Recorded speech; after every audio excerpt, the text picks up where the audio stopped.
Kerala governor Rajendra അർലേക്കർജി, മുഖ്യമന്ത്രി Shri P Pinarayi Vijayanji, കേന്ദ്രമന്ത്രിസഭയിലെ എൻ്റെ സഹപ്രവർത്തകരെ, വേദിയിലും സദസ്സിലും ഉപവിഷ്ടരായിട്ടുള്ള മഹാനുഭാവന്മാരെ, കേരളത്തിലെ എൻ്റെ സഹോദരി സഹോദരന്മാരെ, എല്ലാവർക്കും എൻ്റെ നമസ്കാരം. ओरिकल कुड्डे श्री अनंत पद्मनाभ पांडे मणिलेक वरान साध तीर्थ दिल एनिक अतियाय സന്തോഷമുണ്ട്. എല്ലാവർക്കും എൻ്റെ നമസ്കാരം. ഒരിക്കൽ കൂടി ശ്രീ അനന്ത പത്മനാഭന്റെ മണ്ണിലേക്ക് വരാൻ സാധിച്ചതിൽ എനിക്ക് അതിയായ സന്തോഷമുണ്ട്. साथियों, आज भगवान आदि शंकराचार्य जी की जयंती है. 3 वर्ष पूर्व सितंबर में मुझे उनके जन्मभूमि क्षेत्र में जाने का सौभाग्य मिला था. मुझे खुशी है कि मेरे संसदीय क्षेत्र काशी में विश्वनाथ धाम परिसर में आदि शंकराचार्य जी की भव्य प्रतिमा स्थापित की गई है. मुझे उत्तराखंड के केदारनाथ धाम में आदि शंकराचार्य जी की दिव्य प्रतिमा के अनावरण का भी सौभाग्य मिला है.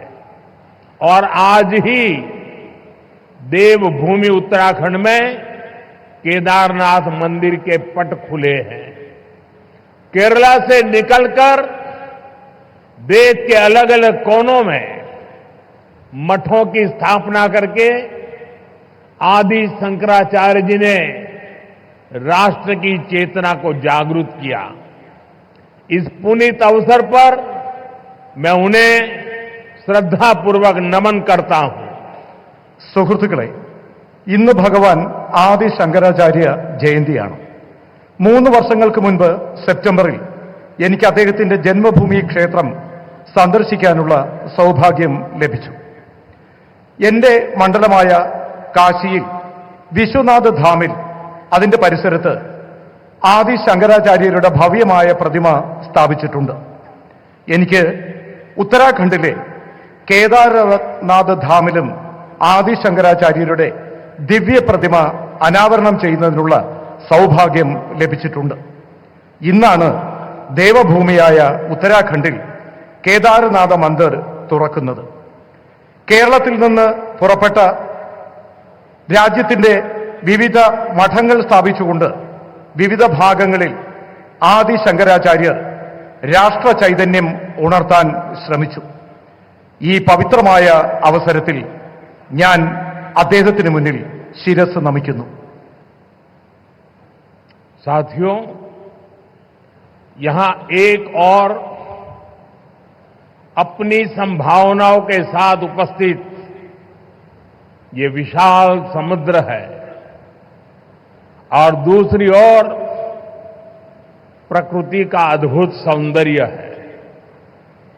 और इन सब के बीच हम न्यू एज डेवलपमेंट का सिंबल ये विजिंगम डीप वाटर सी पोर्ट है. मैं केरला के लोगों को, देश के लोगों को बहुत बहुत बधाई देता हूं.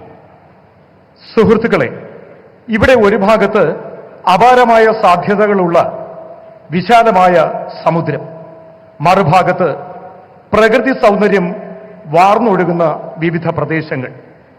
ഇതിനിടയിൽ ഇന്ന് ന്യൂ ഏജ് ഡെവലപ്മെന്റിന്റെ മാതൃകയായി ഈ വിഴിഞ്ഞം ഡീപ്പ് വാട്ടർ സീപോർട്ട് നിലനിൽക്കുന്നു.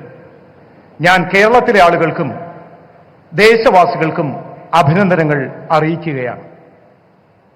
साथियों, इस सी पोर्ट को 8,800 करोड़ रुपीस की लागत से तैयार किया गया है. अभी इस ट्रांसशिपमेंट हब की जो क्षमता है वो भी आने वाले समय में बढ़कर के 3 गुनी हो जाएगी. यहां दुनिया के बड़े मालवाहक जहाज आसानी से आ सकेंगे। अभी तक भारत का 75% ट्रांसशिपमेंट भारत के बाहर के पोर्ट पर होता था। इससे देश को बहुत बड़ा रेवेन्यू लॉस होता आया है। ये परिस्थिति अब बदलने जा रही है। अब देश का पैसा देश के काम आएगा। जो पैसा बाहर जाता था वो केरला और विलिंगम के लोगों के लिए नई इकोनॉमिक अपॉर्चुनिटी लेकर आएगा। സുഹൃത്തുക്കളെ 8800 കോടി രൂപ മുതൽ മുടക്കിയാണ് ഈ പോർട്ട് ഇവിടെ സ്ഥാപിച്ചത്. ഇപ്പോൾ ട്രാൻസ്ഷിപ്മെന്റ് ഹബ് നിലവിലുള്ള ക്ഷമതയിൽ നിന്നും വരും കാലത്ത് 3 ഇരട്ടിയായി വർദ്ധിപ്പിക്കും. അതിലൂടെ ലോകത്തുള്ള വലിയ വലിയ ചരക്ക് കപ്പലുകൾക്ക് വളരെ വേഗത്തിൽ ഇവിടെ എത്തിച്ചേരാനാകും. ഇതുവരെ 75%-ലധികം ട്രാൻസ്ഷിപ്മെന്റ് ഭാരതത്തിന് പുറത്തുള്ള പോർട്ടുകളിലാണ് നിലനിന്നിരുന്നത്. ഇതിലൂടെ രാജ്യത്തിന് വളരെയധികം സാമ്പത്തിക നഷ്ടം ഉണ്ടാകുമായിരുന്നു. ഈ കാരണത്തിന് ഈ പരിസ്ഥിതിക്ക് ഇനി മാറ്റം കൊണ്ടുവരും. ഇനി രാജ്യത്തിന്റെ പൈസ നമുക്ക് തന്നെ പ്രയോജനപ്പെടും. പുറത്തേക്ക് ഒഴുകിയിരുന്ന പണം അത് കേരളത്തിനും വിഴിഞ്ഞം പോർട്ടിനും അതിലൂടെ ജനങ്ങൾക്കും പുതിയ സാമ്പത്തിക സുസ്ഥിരത കെട്ടിപ്പടുക്കുന്നതിന് പ്രയോജനപ്പെടും. साथियों, गुलामी से पहले हमारे भारत ने हजारों वर्ष की समृद्धि देखी है। एक समय में ग्लोबल जीडीपी में मेजर शेयर भारत का हुआ करता था। उस दौर में हमें जो चीज दूसरे देशों से अलग बनाती थी वो थी हमारी मैरीटाइम कैपेसिटी, हमारी पोर्ट सिटीज की इकोनॉमिक एक्टिविटी। केरला का इसमें बड़ा योगदान था. സുഹൃത്തുക്കളെ, ഭാരതം സ്വാതന്ത്ര്യം നേടുന്നതിന് മുൻപ് ആയിരക്കണക്കിന് വർഷം നമ്മുടെ ഭാരതം സമൃദ്ധ ഭാരതമായിരുന്നു. ഒരു കാലത്ത് ഗ്ലോബൽ ജിഡിപിയുടെ മുഖ്യ പങ്കും ഭാരതമാണ് സംഭാവന ചെയ്തിരുന്നത്. ഇതിനിടയിൽ മറ്റ് രാജ്യങ്ങൾ ഇതിൽ നിന്നും വ്യത്യസ്തമായി. ഇന്ന് നമ്മുടെ മാരിടൈം കപ്പാസിറ്റി, നമ്മുടെ പോർട്ട് സീരീസ്, നമ്മുടെ ഇക്കണോമിക് ആക്ടിവിറ്റി, ഇതിലെല്ലാം കേരളത്തിന്റെ പങ്ക് മഹത്തരമാണ്. केरला से अरब सागर के रास्ते दुनिया के अलग अलग देशों से ट्रेड होता था. यहां से जहाज व्यापार के लिए दुनिया के कई देशों में जाते थे. आज भारत सरकार देश की आर्थिक ताकत के उस चैनल को और मजबूत करने के संकल्प के साथ काम कर रही है. भारत के कोस्टल स्टेट, हमारी पोर्ट सिटीज विकसित भारत की ग्रोथ का अहम सेंटर बनेंगे. മുൻകാലങ്ങളിൽ കേരളത്തിലുള്ളവർ അറബിക്കടലിലൂടെ ലോകത്താകമാനം ട്രേഡിനായി പോയിരുന്നു. ഇവിടെ നിന്നും കപ്പലുകൾ വ്യാപാരത്തിനായി ലോകത്തിന്റെ വിവിധ ഭാഗങ്ങൾ സന്ദർശിച്ചിരുന്നു. ഇന്ന് ഭാരത സർക്കാർ രാജ്യത്തിന്റെ സാമ്പത്തിക ശക്തിയായ ഈ ചാനലിനെ കൂടുതൽ ശാക്തീകരിക്കാനുള്ള നടപടികളുമായി മുന്നോട്ട് പോവുകയാണ്. ഭാരതത്തിന്റെ കോസ്റ്റൽ സ്റ്റാറ്റസ് നമ്മുടെ പോർട്ട് സിറ്റീസ് വികസിത ഭാരത സങ്കല്പത്തിന്റെ പുരോഗതിക്ക് പ്രധാന സെന്ററായി മാറും. मैं अभी पोर्ट की विजिट करके आया हूं और गुजरात के लोगों को जब पता चलेगा कि इतना बढ़िया पोर्ट ये अदानी ने यहां केरल में बनाया है, ये गुजरात में 30 साल से पोर्ट पे काम कर रहे हैं, लेकिन अभी तक वहां उन्होंने ऐसा पोर्ट नहीं बनाया। तब उनको गुजरात के लोगों से गुस्सा सहन करने के लिए तैयार रहना पड़ेगा। അദാനി വളരെ വേഗത്തിൽ നമ്മുടെ വിഴിഞ്ഞം പോർട്ടിന്റെ നിർമ്മാണം പൂർത്തിയാക്കി. 30 വർഷമായി ഗുജറാത്തിൽ അദാനിയുടെ പോർട്ട് പ്രവർത്തിക്കുകയാണ്. എന്നാൽ ഇത്രയും വലിയ പോർട്ട് അദ്ദേഹം നിർമ്മിച്ചു നൽകിയത് കേരളത്തിലെ വിഴിഞ്ഞത്താണ്. ഇക്കാര്യത്തിൽ ഗുജറാത്തിലെ ജനങ്ങളുടെ പരാതി അദ്ദേഹം കേൾക്കേണ്ടി വരും. हमारे मुख्यमंत्री जी से भी मैं कहना चाहूंगा, आप तो इंडिया अलायंस के बहुत बड़े मजबूत पिलर है, यहां शशि थरूर भी बैठे हैं, और आज का ये इवेंट कई लोगों की नींद हराम कर देगा। നമ്മുടെ എയർലൈൻസുമായിട്ടുള്ള ബന്ധപ്പെട്ട പ്രശ്നങ്ങൾ, അതുമായി ബന്ധപ്പെട്ട കാര്യങ്ങളിലും ആവശ്യമായ ശ്രദ്ധ നൽകണം. He could not.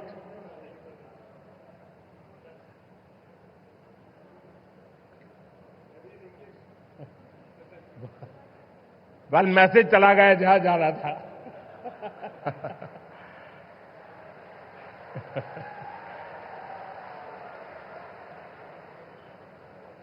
साथियों, पोर्ट इकोनॉमी की पूरे पोटेंशियल का इस्तेमाल तब होता है जब इंफ्रास्ट्रक्चर और ईज ऑफ डूइंग बिजनेस दोनों को बढ़ावा मिले.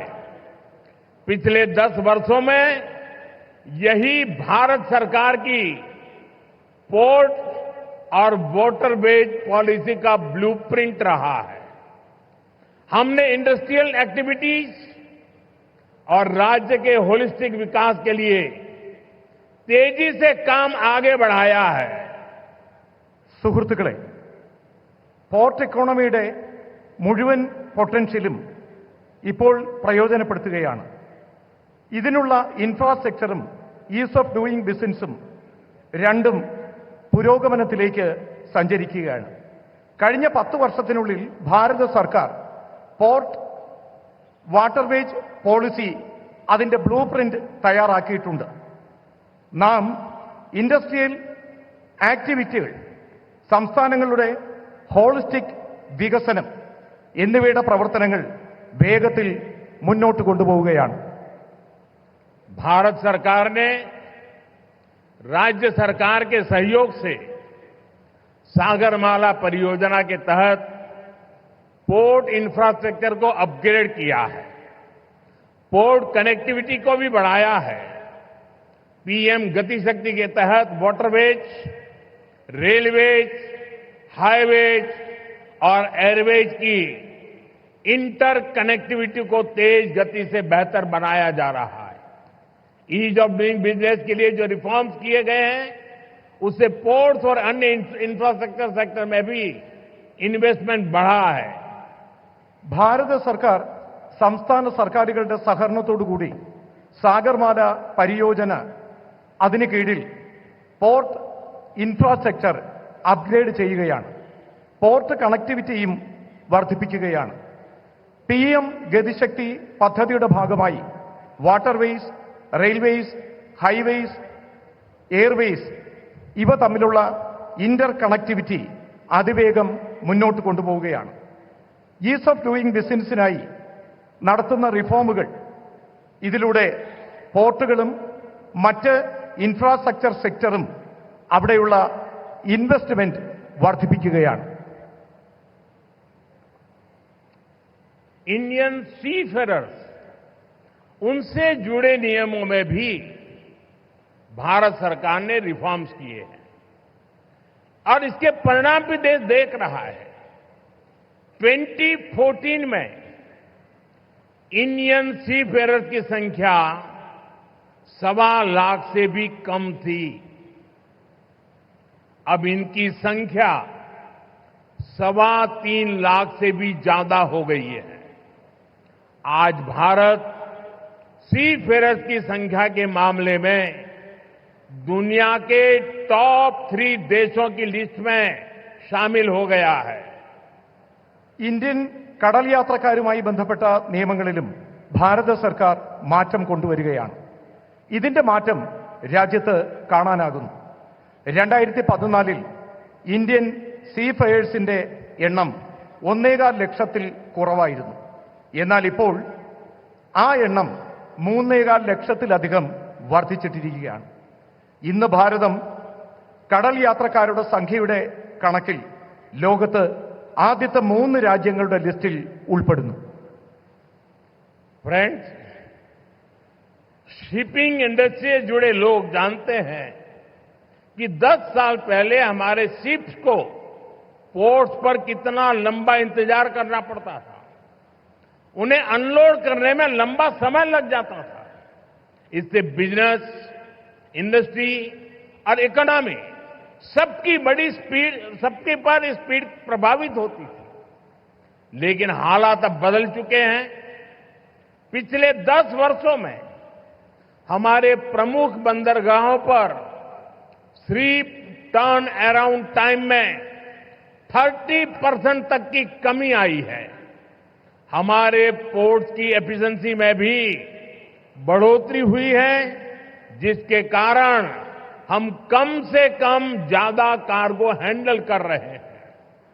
ഷിപ്പിംഗ് ഇൻഡസ്ട്രിയുമായി ബന്ധപ്പെട്ട ആളുകൾക്കറിയാം, 10 വർഷങ്ങൾക്ക് മുൻപ് നമ്മുടെ കപ്പലുകൾക്ക് പോർട്ടിൽ ധാരാളം സമയം ചെലവഴിക്കേണ്ടി വന്നിരുന്നു. സാധനങ്ങൾ അൺലോഡ് ചെയ്യുന്നതിന് ദീർഘകാലം വേണ്ടി വന്നിരുന്നു. ഇതിലൂടെ ബിസിനസ്, ഇൻഡസ്ട്രി, ഇക്കോണമി ഇതിന്റെ എല്ലാം വേഗതയ്ക്ക് സ്വാധീനം ചെലുത്തി. എന്നാൽ ഇന്ന് കാലം മാറുകയാണ്. കഴിഞ്ഞ 10 വർഷത്തിനുള്ളിൽ നമ്മുടെ പ്രമുഖ തുറമുഖങ്ങളിൽ ഷിപ്പ് ടേൺ അറൌണ്ട് ടൈമിൽ 30% കുറവ് വന്നു. ഇതിലൂടെ പോർട്ടുകളുടെ എഫിഷ്യൻസി വർദ്ധിച്ചു. ഇത് കാരണം കുറഞ്ഞ സമയത്തിനുള്ളിൽ കൂടുതൽ കാർഗോ ഹാൻഡിൽ ചെയ്യാൻ നമുക്ക് കഴിയുന്നു. साथियों, भारत की सफलता के पीछे पिछले 1 दशक की मेहनत और विजन है. पिछले 10 वर्षों में हमने अपने पोर्ट्स की क्षमता को 2 गुना किया है. हमारे नेशनल वाटरवेज का भी 8 गुना विस्तार हुआ है. आज ग्लोबल टॉप 30 पोर्ट्स में हमारे 2 भारतीय पोर्ट्स हैं. लॉजिस्टिक परफॉर्मेंस इंडेक्स में भी हमारी रैंकिंग बेहतर हुई है. ग्लोबल शिप बिल्डिंग में हम टॉप 20 देशों में शामिल हो चुके हैं.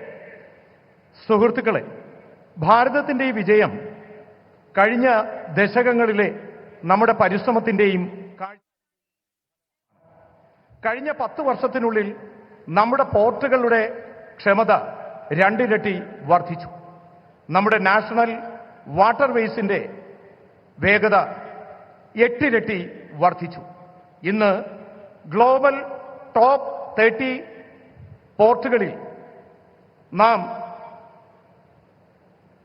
2ാം സ്ഥാനത്ത് നമ്മുടെ 2 പോർട്ടുകളുണ്ട്. ലോജിസ്റ്റിക്സ് പെർഫോമൻസ് ഇൻഡെക്സിലും നമ്മുടെ റാങ്കിംഗ് മികച്ചതാണ്. ഗ്ലോബൽ ഷിപ്പ് ബിൽഡിംഗിൽ നാം ആദ്യത്തെ 20 രാജ്യങ്ങളിൽ ഉൾപ്പെട്ടിട്ടുണ്ട്.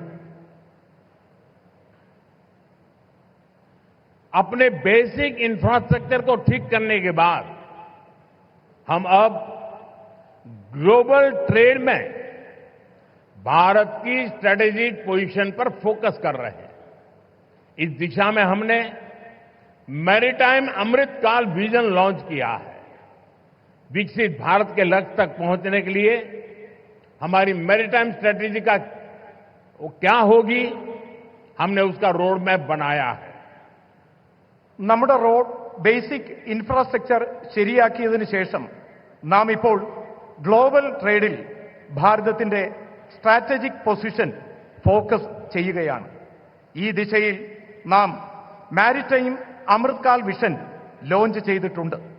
വികസിത ഭാരതം എന്ന ലക്ഷ്യത്തിലേക്കുള്ള നമ്മുടെ യാത്രയിൽ, അവിടെ എത്തിച്ചേരുന്നതിനുള്ള നമ്മുടെ യാത്രയിൽ മാരിടൈം സ്ട്രാറ്റജി എന്താകും, ഇതിനായി നാം റോഡ് മാപ്പും തയ്യാറാക്കിയിട്ടുണ്ട്.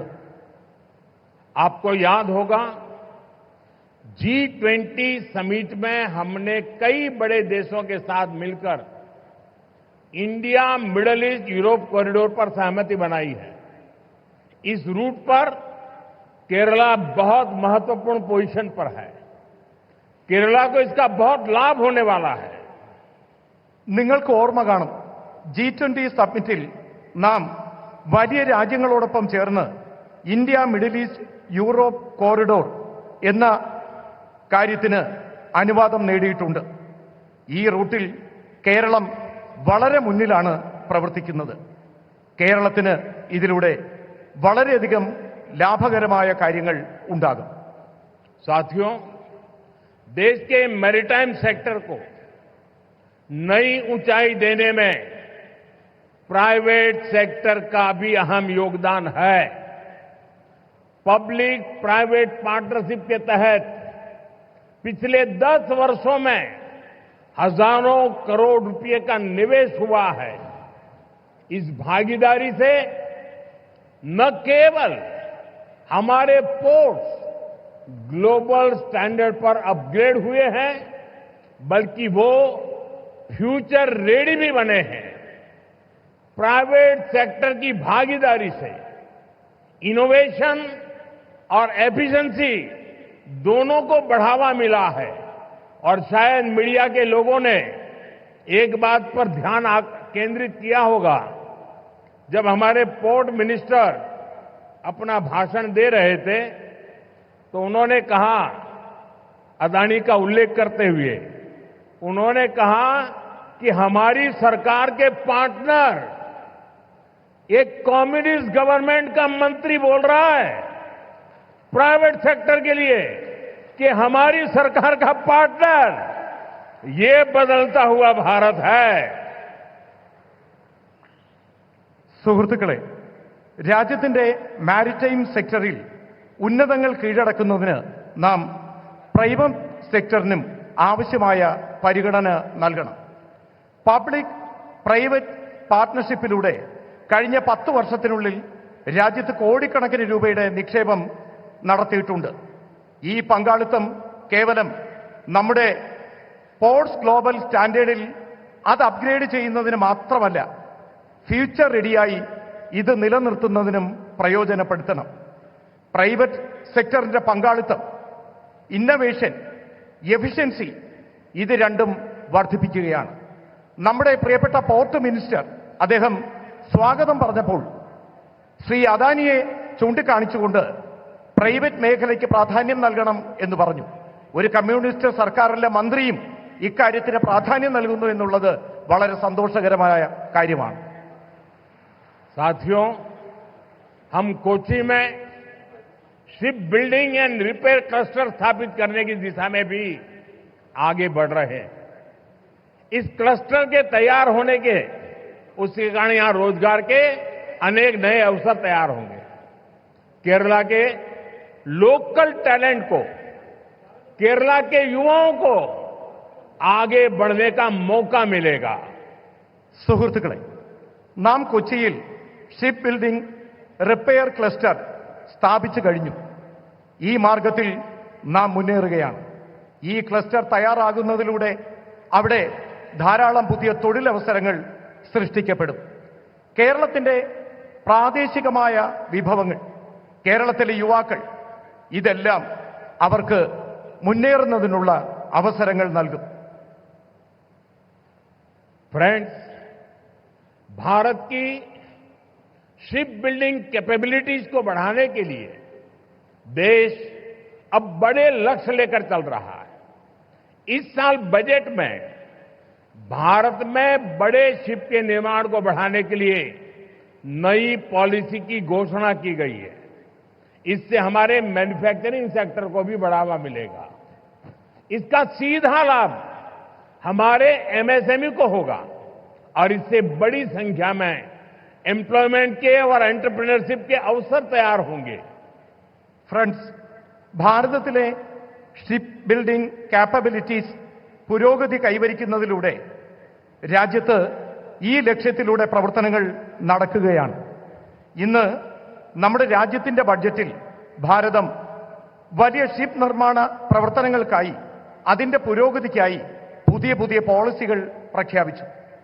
ഇതിലൂടെ നമ്മുടെ മാനുഫാക്ചറിംഗ് സെക്ടർ അതിന് പുരോഗതി കൈവരും. ഇതിന്റെ നേരിട്ടുള്ള പ്രയോജനം MSME സെക്ടറിനും ധാരാളമായി ലഭിക്കും. ധാരാളമായി എംപ്ലോയ്മെന്റും എന്റർപ്രണർഷിപ്പും അതിനുള്ള അവസരങ്ങൾ കിട്ടും. साथियों, सही मायनों में विकास तब होता है जब इंफ्रास्ट्रक्चर भी बिल्ड हो, व्यापार भी बढ़े और सामान्य मानवीय की बेसिक जरूरतें भी पूरी हो. केरला के लोग जानते हैं, हमारे प्रयासों से पिछले 10 वर्षों में केरला में पोर्ट इंफ्रा के साथ साथ कितनी तेजी से हाईवेज, रेलवेज और एयरपोर्ट से जुड़ा विकास हुआ है. कोल्लम बाईपास और अलापुजा बाईपास जैसे वर्षों से अटके प्रोजेक्ट को भारत सरकार ने आगे बढ़ाया है. हमने केरला को आधुनिक वंदे भारत ट्रेनें भी दी हैं.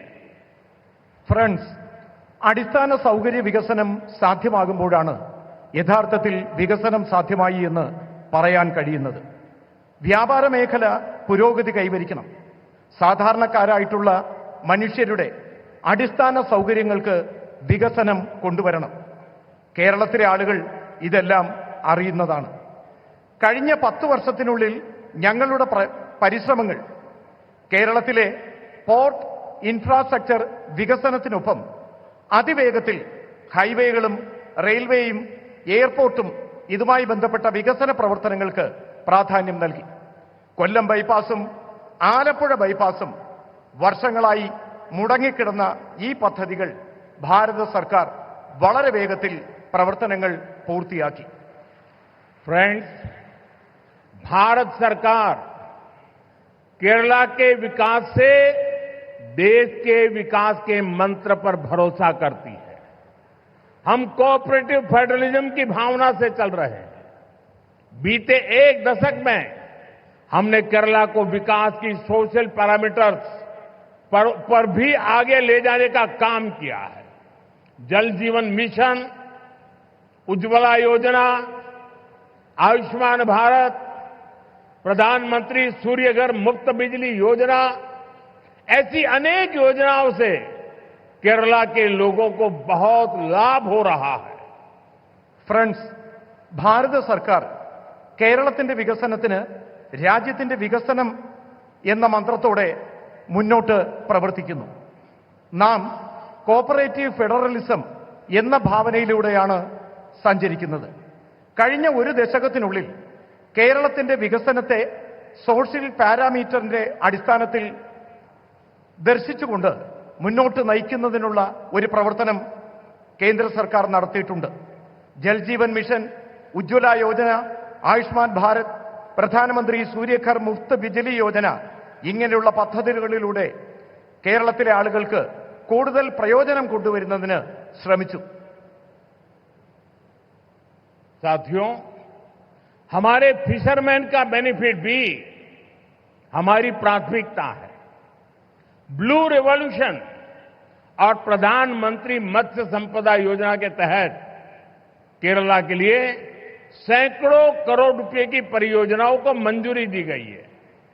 हमने पोन्नानी और पुथियप्पा जैसे फिशिंग हार्बर का भी मॉडर्नाइजेशन किया है.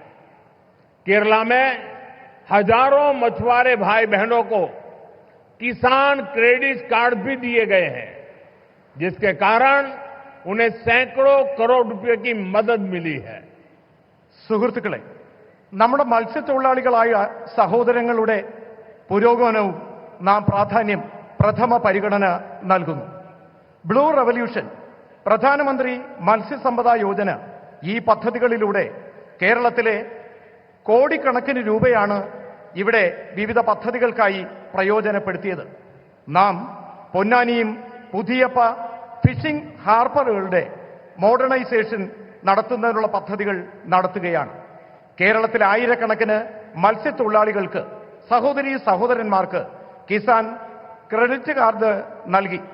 ഇതിലൂടെ കോടിക്കണക്കിന് രൂപയുടെ പ്രയോജനം ആ മേഖലയിലെ ജനങ്ങൾക്ക് ഉണ്ടായി. साथियों, हमारा केरला सौहार्द और सहिष्णुता की धरती रहा है। यहां सैकड़ों साल पहले देश की पहली और दुनिया की सबसे प्राचीन चर्च में से एक सेंट थॉमस चर्च बनाई गई थी। हम सब जानते हैं, हम सबके लिए कुछ ही दिन पहले दुख की बड़ी घड़ी आई है। कुछ दिन पहले हम सभी ने पोप फ्रांसिस को खो दिया है। भारत की ओर से उनके अंतिम संस्कार में शामिल होने के लिए हमारी राष्ट्रपति द्रौपदी मुर्मू जी वहां गई थी। उसके साथ हमारे केरल के ही साथी हमारे मंत्री श्री जॉर्ज कुरियन वो भी गए थे। मैं भी केरला की धरती से एक बार फिर इस दुख में शामिल सभी लोगों के प्रति अपनी संवेदना प्रकट करता हूं। സുഹൃത്തുക്കളെ, കേരളത്തിലെ ജനങ്ങൾ സൗഹാർദ്ദത്തോടെയും സഹിഷ്ണുതയോടെയും ജീവിക്കുന്ന ആളുകളാണ്. കേരളം അങ്ങനെയുള്ള മണ്ണാണ്. ഇവിടെ നൂറുകണക്കിന് വർഷങ്ങൾക്ക് മുൻപ് രാജ്യത്ത് ആദ്യത്തെ, ലോകത്തിലെ തന്നെ ഏറ്റവും പ്രാചീനമായ സെന്റ് തോമസ് ചർച്ച് നിർമ്മിച്ചു. നമുക്കറിയാം, കുറച്ച് ദിവസങ്ങൾക്ക് മുമ്പാണ് നമുക്ക് വളരെ ദുഃഖകരമായ ഒരു വാർത്ത കേൾക്കേണ്ടി വന്നത്. കുറച്ച് ദിവസങ്ങൾക്ക് മുൻപ് നമുക്ക് ആരാധ്യനായ പോപ്പ് ഫ്രാൻസിസിനെ നഷ്ടപ്പെട്ടു. ഭാരതത്തിൽ നിന്നും അദ്ദേഹത്തിന്റെ അന്തിമ സംസ്കാര ചടങ്ങുകളിൽ പങ്കെടുക്കുന്നതിനായി ആരാധ്യായ രാഷ്ട്രപതി ദ്രൗപദി മുർമു ഇവിടെ നിന്നും യാത്ര പോയിരുന്നു. ഒപ്പം നമ്മുടെ കേരളത്തിൽ നിന്നുള്ള കേന്ദ്രമന്ത്രി ശ്രീ ജോർജ് കുര്യനും പങ്കെടുത്തു. ഞാനും കേരളത്തിന്റെ മണ്ണിൽ നിന്നുകൊണ്ട് ഒരിക്കൽ കൂടി ഈ ദുഃഖകരമായ ആ വാർത്തയിൽ പങ്കുചേർന്നുകൊണ്ട് അദ്ദേഹത്തിന് അനുശോചനങ്ങൾ അറിയിക്കുകയാണ്. साथियों, पोप फ्रांसिस की सेवा भावना, क्रिश्चियन परंपराओं में सबको स्थान देने के उनके प्रयास, इसके लिए दुनिया हमेशा उन्हें याद रखेगी। मैं इसे अपना सौभाग्य मानता हूं कि मुझे उनके साथ जब भी मिलने का अवसर मिला, अनेक विषयों पर विस्तार से मुझे उनसे बातचीत का अवसर मिला और मैंने देखा हमेशा मुझे उनका विशेष स्नेह मिलता रहता था। मानवता, सेवा और शांति जैसे विषयों पर उनके साथ हुई चर्चा, उनके शब्द हमेशा मुझे प्रेरित करते रहेंगे। സുഹൃത്തുക്കളെ, പോപ്പ് ഫ്രാൻസിസ് സേവന മനോഭാവം കൊണ്ടും ക്രിസ്ത്യൻ പാരമ്പര്യം നിലനിർത്തുന്നതിലും അദ്ദേഹത്തിന്റെ പരിശ്രമങ്ങൾ ലോകത്താകമാനം എന്നും ഓർമ്മിക്കപ്പെടും. എനിക്കും സൗഭാഗ്യം ലഭിച്ചിട്ടുണ്ട്. ഞാൻ അദ്ദേഹത്തോടൊപ്പം പലതവണ അദ്ദേഹത്തെ കാണാനുള്ള അവസരം എനിക്ക് ലഭിച്ചു. ആ അവസരങ്ങളിലെല്ലാം അദ്ദേഹത്തിന്റെ പ്രത്യേക സ്നേഹം എനിക്ക് ലഭിക്കുകയും ചെയ്തു. മനുഷ്യത്വം, സേവന മനോഭാവം, ശാന്തി എന്നീ വിഷയങ്ങൾ അദ്ദേഹവുമായി ചർച്ച ചെയ്തിരുന്നു. അദ്ദേഹത്തിന്റെ വാക്കുകൾ എനിക്ക് എപ്പോഴും പ്രേരണ നൽകിയിട്ടുണ്ട്. साथियों, मैं एक बार फिर आप सभी को आज के इस आयोजन के लिए अपनी शुभकामनाएं देता हूं। केरला ग्लोबल मैरीटाइम ट्रेड का बड़ा सेंटर बने और हजारों नई जॉब्स क्रिएट हो, इस दिशा में भारत सरकार राज्य सरकार के साथ मिलकर काम करती रहेगी। मुझे पूरा विश्वास है कि केरला के लोगों के सामर्थ्य से भारत का मैरीटाइम सेक्टर नई बुलंदियों को छुएगा। സുഹൃത്തുക്കളെ, നിങ്ങൾക്ക് ഓരോരുത്തർക്കും ഇന്ന് ഈ പരിപാടി ഉദ്ഘാടന ചടങ്ങിലേക്ക് എത്തിയതിന് നിങ്ങൾക്ക് ഓരോരുത്തർക്കും ശുഭാശംസകൾ നേരുകയാണ്. കേരളം ഗ്ലോബൽ മാരിടൈം ട്രേഡിന്റെ വലിയ സെന്ററായി മാറണം. ആയിരക്കണക്കിന് തൊഴിലവസരങ്ങൾ സൃഷ്ടിക്കപ്പെടണം. ഈ ദിശയിൽ ഭാരത സർക്കാർ സംസ്ഥാന സർക്കാരിനൊപ്പം ചേർന്ന് പ്രവർത്തിക്കാൻ ആഗ്രഹിക്കുന്നു. എനിക്ക് പൂർണ്ണമായ വിശ്വാസമുണ്ട് കേരളത്തിലെ ജനങ്ങളുടെ കഴിവ് ഭാരതത്തിന്റെ മാരിടൈം സെക്ടറിന്റെ പുതിയ വെല്ലുവിളികൾ ഏറ്റെടുക്കുന്നതിന് വിജയകരമായി മുന്നോട്ട് വരുമെന്ന്. നമുക്ക് ഓരുമിച്ച് ഓരു വികസിത് കേരളം പട്ടുയാർത്ഥം ജയ് കേരളം ജയ് ഭാരത്.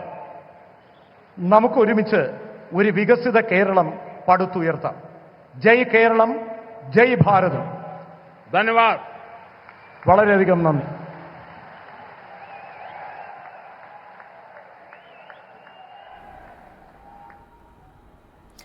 तो देखिए, विड़िनियम पोर्ट का उद्घाटन आज किया है देश के प्रधानमंत्री नरेंद्र मोदी ने और लाइव तस्वीरें आप तक पहुंचा रहे थे। इस दौरान उन्होंने केरल की भी तारीफ की है और साथ ही ये भी बताया कि ये जो पोर्ट बना हुआ है, जो कि अदानी पोर्ट्स ने बनाया है, इस पोर्ट के बनने से कई फायदे भी होंगे। अंतर्राष्ट्रीय स्तर पर देखा जाए तो भारत की भूमिका यहाँ पर बदलने वाली है और ये वो तस्वीरें जब देखिए उद्घाटन यहाँ पर किया गया और देखिए प्राकृतिक गहराई के साथ ये जो पोर्ट है वो बना हुआ है।